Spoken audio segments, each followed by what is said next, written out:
পেঁয়াজগুলি রান্না করার জন্য প্রথমেই পেঁয়াজ ভাজছি। পেঁয়াজ ভাজার পরে আমি এর ভিতরে দেখেন পেঁয়াজ বেরেস্তা করে নিচ্ছি। নেওয়ার পরে তারপর ব্লেন্ডার করে মশলাটা ওর মধ্যে দিলাম, দিয়ে নাড়াচাড়া করছি।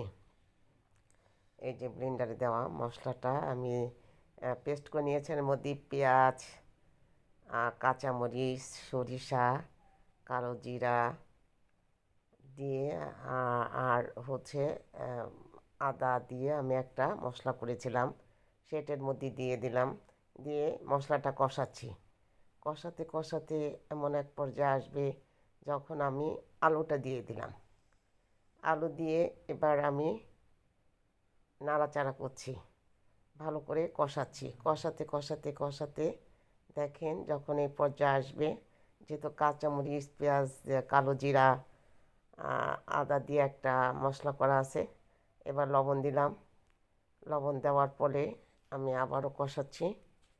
তো এবার হচ্ছে আমি সেই ব্লেন্ডার ধোয়া পানি দিচ্ছি যাতে মশলা করেছিলাম।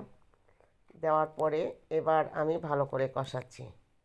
কষাতে কষাতে যখন আমার আর হচ্ছে কষানো হয়ে গেল, তখন এবার আমি হলুদ দিচ্ছি। হলুদ দিয়ে নাড়াচাড়া করছি। নাড়াচাড়া কালারটা কাঁচামরিচ আর সরিষার কারণে কালারটা এরকম হবে। পেঁয়াজ কলিগুলো দিয়ে দিলাম। দেওয়ার পরে এবার নাড়াচাড়া করছি।